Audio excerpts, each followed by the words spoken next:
اس دنیا میں جو بھی آتا ہے اسے موت کا مزہ چکھنا ہے اور قبر کی اندھیری کوٹری میں ضرور جانا ہوتا ہے۔ امیر ہو یا غریب، بادشاہ ہو یا فقیر، اس نے موت کو گلے لگانا ہی ہوتا ہے۔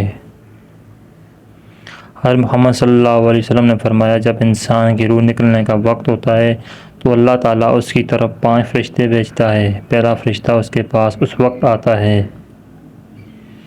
جب اس کی روح الگ تک پہنچتی ہے۔ وہ فرشتہ اسے پکار کر کہتا ہے، اے انسان، تیری طاقت کہاں گئی؟ آج یہ کتنا کمزور ہے۔ تیری تیز زبان کہاں گئی؟ آج یہ کتنی خاموش ہے۔ تیرے گھر والے، عزیز و اقارب کہاں ہیں؟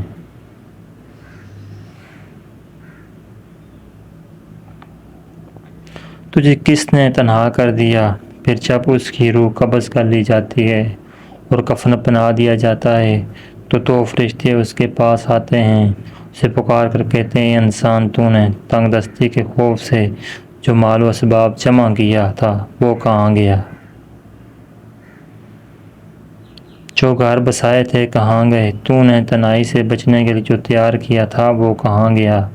پھر جب اس کا جنازہ اٹھا دیا جاتا ہے تو تیسرا فرشتہ اس کے پاس آتا ہے اور پکار کر کہتا ہے، آج تو ایک ایسے لمبے سفر کی طرف رواں ہے جس سے لمبا سفر تو نے آج سے پہلے بھی طے نہیں کیا تھا۔ آج تو ایسی قوم سے ملے گا کہ آج سے پہلے کبھی اس سے نہیں ملا۔ آج تجھے ایسے تنگ مکان میں داخل کیا جائے گا کہ آج سے پہلے کبھی ایسا تنگ جگہ میں داخل کر دیا نہ ہو۔ اگر اللہ نے رضا پانے میں کامیاب ہو گیا تیری خوش بختی ہے، اگر اللہ پاک تجھ سے ناراض ہوا تو تیری بدبختی ہے۔ پھر جب اسے قبر میں اتار دیا جاتا ہے تو چوتھا فرشتہ اس کے پاس آتا ہے اور اسے پکار کر کہتا ہے، اے انسان، کل تک تو زمین کی پیٹھ پر چلتا تھا اور آج تو اس کے اندر لیٹا ہوا ہے۔ کل تک تو اس کی پیٹھ پر ہنستا تھا اور تو آج اس کے اندر رو رہا ہے۔ کل تک تو اس کی پیٹھ پر گناہ کرتا تھا اور آج تو اس کے اندر شرمندہ ہے۔ جب اس کی قبر میں مٹی ڈال دی جاتی ہے، اس کے اہل و عیال، دوست، عزیز و اقارب اسے چھوڑ کر چلے جاتے ہیں۔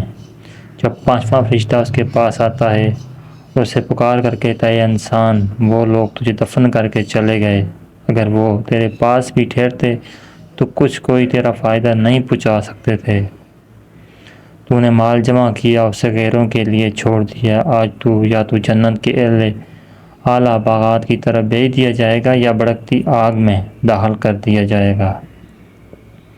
زندگی بڑی مختصر ہے، اس کا کوئی بھی پتہ نہیں کب کہاں ختم ہو، کس وقت اور کہاں موت آ جائے۔ اس دنیا میں ہمارا آنے کا مقصد ہے کہ ہم اللہ پاک کی عبادت کریں، نیک اعمال کریں، اچھے کام کریں تاکہ ہم اپنی زندگی کو گناہوں سے دور رکھیں۔